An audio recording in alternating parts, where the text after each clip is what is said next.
Hi, it's Etharal here for EGN, and today we are back with our Crusader Kings 2 Warhammer mod Let's Play, playing as Tythalia Yvresse.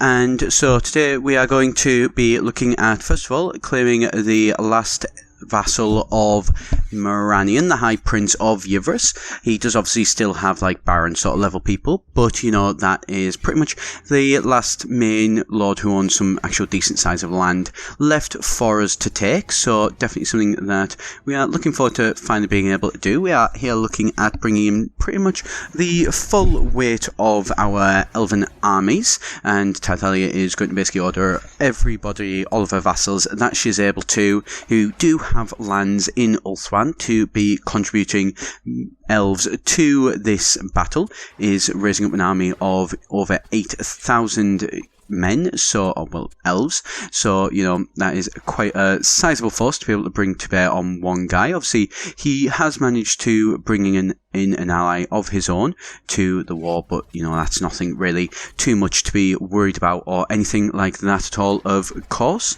So we're gonna sort of land down in our Yvresse, and you know, just be able to take this land nice and quickly there. It's only, you know, the main capital of land is actually a city, so, you know, not the best defences at all in the world or anything like that, so Tythalia doesn't have too much to worry about. Her generals are able to sort of take that pretty quickly. And so once we've taken this, we're going to look at moving down, there we go, further south. She's going to obviously order the guys to move down and be able to remove this army of, you know, over 3,000 guys that is threatening to besiege our lands, and then going to also as well remove down the army of his ally that he's brought into the land again. It's another lord, nobody really, you know, too much of a threat or anything like that, but you know, still over 1,000 elves coming into our lands, you know, still quite a decent chunk there. And so there you go, as you see, managed to take this down nice and easy there, and so we are now officially the only sort of proper lord in Yvresse. So we really are very much shadow throne of the kingdom. What we say pretty much kind of goes, to be honest, in this world, in this land here, as the princess and like think the actual ruler of Yvresse, as especially obviously High Prince Moranion is actually still in a cell in the Phoenix King's dungeon anyway. So in effect, we are the ones who actually are doing anything. Now, what's also been happening over here, you can see in the old world, is that the actual commonards, our main sort of rival in the local area, have actually lost some of their land to a civil war, which means that we are in a pretty good position to actually be able to, you know, assault these guys and, you know, be able to expand our lands and claim the complete north of Obregon. So this is what we are going to definitely look at doing. We are just going to, you know, just use our forces in the actual old world. Tythalia doesn't really believe that, you know, needs any support from the, you know, 5,000 or so plus guys that she'd be able to bring in from Ulthuan if she did ever need to, although, you know, that's something we may look at doing if obviously the battle was to, you know, turn sour. Obviously we can bring, you know, over double the forces that we are leading if we ever did actually need to, although not something that we do need to for the time being, so we'll just sort of leave the forces as they are at the minute. And yeah, we'll see there that obviously even though this guy is only a lord, he has actually managed to be able to sort of take one of our guys by sort of attacking them. So, you know, that's obviously not something that we are going to be able to allow here. We will have to bring our forces to, you know, seek sort of some semblance of really just, you know, revenge on these guys. And so we are going to get all of our forces here nice and all joined up, so that, you know, we are leading this force of over 3,500 elves against his of only 280.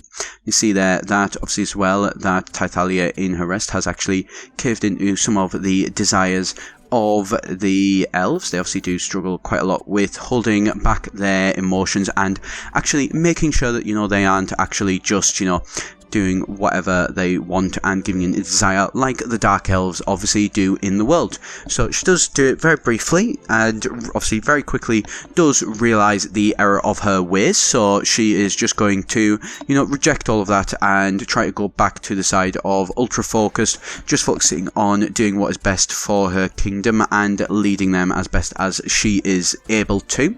So here we go, managed to move against this count of the northern Obregon lands, one of the last few independent places in this area. Obviously we are looking to try and be able to take as much of this as possible so that we can then eventually be able to claim the kingdom itself when we do obviously declare our, you know, usurp the throne of Yvresse from our actual liege lord, although that will be something that will be happening likely at a later date. Want to very much get it into a situation where we have created claims on all of his lands so that we can take them all in one fell swoop, rather than having to have a very long protracted series of wars against him. I think it's just the most, you know, efficient way to actually be able to do this actual battle itself, and then obviously we will have some, you know, actual be the official High Princess rather than just a Shadow Throne,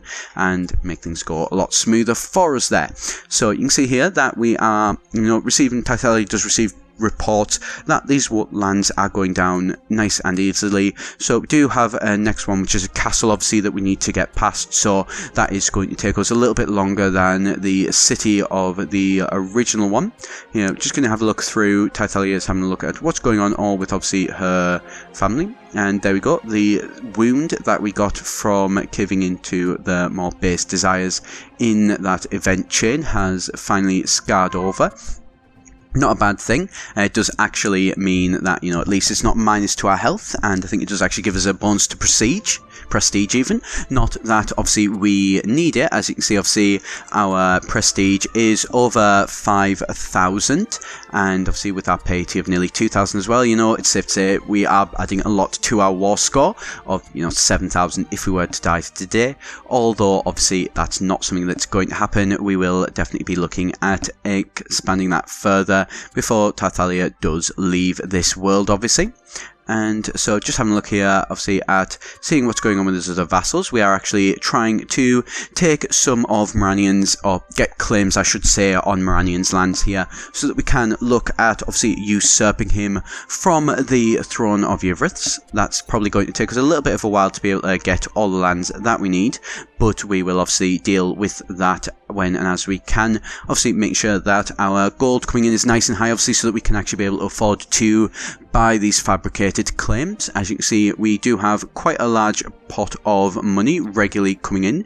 We can actually afford to use some of it, you know, to improve our kingdom's infrastructure though, as we're going, and still be able to have hundreds in our personal bank to be able to actually use it for these actual kingdom claims. And so we're going to move our lead, like guy there who fabricates the actual claims. Cannot for life of me remember what that councillor is called in the High Elf Kingdoms, and so he is going to move to actually be able to take Tor Yvresse, which is obviously the main capital of the kingdom, so we can at least get a claim on that. It's something that will probably be one of the last places that we will be assaulting, but obviously we will be looking at doing that at a later day. And so at least if we can get the claims now, obviously the elves, you know, we're not going to die on it or anything like that at all, so we've got plenty of time to be able to actually use that claim. And you know, it'd be quite a nice little image to see him, you know, in his dungeon keep of the Phoenix King, and basically receiving word that he has lost all of his official lands and is now basically just a noble or courtier in somebody else's kingdom. Who knows, that might even prompt the Phoenix King to actually release him from his cells. Obviously he would be obviously of no more threat there really to the throne. So I'll just obviously keep going here with Obregon. You can see obviously here we have actually nearly managed to finish that war against the Count. Obviously we are getting closer as well. We'll just mention obviously to the actual goals that we originally had. So obviously if you do have any ideas ideas of anything you'd like to see me possibly focus on after this, then, you know, the world is in quite an interesting shape here. There is a lot of areas that we could expand into later on. Please do feel free, obviously, to actually, you know, leave a comment below and leave any suggestions. And you will see, just as we go back to Ulthuan, that Tythalia has received reports that Kaldor, the Dragon Prince's land, for anybody obviously familiar with the High Elven lore from Warhammer, so the area where the actual elves get all of their dragons from, has actually succeeded from the rule of the Phoenix King, and they are now their own independent nation. Who knows, somebody we may actually be able to look at moving into ourselves, as well as obviously we could probably take them out without any actual risk to ourselves or anything like that. No potential, you know, repercussions from the actual Phoenix King or anything like that. If we were to attack them, I believe he'd probably quite want those lands back to being part of his kingdom. And so here in the old world, though, we have now actually finished off that war, and we do now actually have all of the lands in the northern area of Obregon, and just moving out the way those raiders who decided to come into our south and be able to, you know, I'm guessing that they were trying to capitalise on the wars that were taking place. Obviously, that's not something that we are going to just allow, so obviously we did manage to scare them off with only a very small portion of our potential army. Here you can see, obviously, again, just having a look around through what's going on in different areas of the world. Obviously, if you do see anything that you'd like the look of, possibly moving into, please, as I said, do be sure to leave a comment, and I'll be more than happy to have a look at possibly some of the strategies for expansion in the next sort of round of goals that we're going to set for this game. Also, as well, obviously, do remember I am putting these out at least once a week, so feel free, obviously, to subscribe if that is something that you're enjoying and you do want to see more of these. So there we go, we have actually managed to get a claim on Tor Yvresse, and so moving down finally into Norcath, the last land in Yvresse that we don't have a claim on, so it'll be somewhere that this is pretty much where our councillor is going to be focusing on. As soon as he can get a claim into that land, then we'll be basically good to go. So here, just having a look around, seeing what the state of the Ulthuan is. You know, there doesn't really seem to be any lords who are going to be able to rival us if we were to try to take all of the actual kingdom itself. And there we go, we are going to also as well look at declaring war on the Commonards, our rivals in the old world, basically just as we want to be able to claim the last of the main land of the actual Obregon Kingdom itself. This one is something, though, that we are aware he is a lot stronger, obviously, than just the one count that claimed independence. So we are actually going to be bringing in our elves, Tythalia orders the raising up of all of the elves from all of her vassals to be able to bring in as large an army to bear as she possibly can. And so she's going to set them off as moving round to the Obregon waters. As you can see there, though, he is bringing in a large force of land. He's got sort of several of, 3,000, couple, 1,000, 2,000, couple of smaller 100 size armies as well. So there's definitely a lot of guys there. One thing we're actually going to decide to do is we are going to take all of our elves that we were able to raise from the coast of Obregon, and we're going to get them into the ships. That way, obviously, if he does manage to claim any of our lands, as he has already started to do, then there is no risk of us not being able to raise up those levies. And so then we will obviously join both of these armies together and be looking at a force of 7 or 8,000 elves that we can then bring to start returning to him. And we're also, as well, just to be safe, Tythalia does send messages to all of our allies requesting that they do join the war with her, just as a bit of added support, as they probably bring in about 5,000-6,000 extra elves themselves. Obviously we are going to be bringing in the brunt of it, but better safe than sorry. If things were to turn against us, at the very least they can then probably move in to support us as well, and that should allow us to be reasonably successful in this war and to be able to take San Pedro. So just moved into the Isles that we started in, as well, as we do have a couple of vassals there who only have lands in that area, and obviously we want to make sure that they are bringing in their 160 odd elves as well. Obviously not a massive amount, but every little really helps for that one. And so this there is the force from Ulthuan that has also arrived, and so this is now a case that we have managed to assemble our full force of 7,900, so nearly 8,000 elves coming into the old world, and obviously 2.5 or plus of those are actually finally landing, and so we are coming to quite an interesting situation here, obviously, where the lands are obviously being sort of attacked by quite large force there. We managed to obviously cut off some of his reinforcements to his main sort of force, and so we will be able to attack them, and hopefully, even though they do outnumber us slightly, obviously with us being better skilled and having better leaders, obviously we are actually able to force his army back, and while we do take nearly half of our men, he is ultimately the loser, and so we should be able to actually remove his force with relative ease there. You can obviously see that we have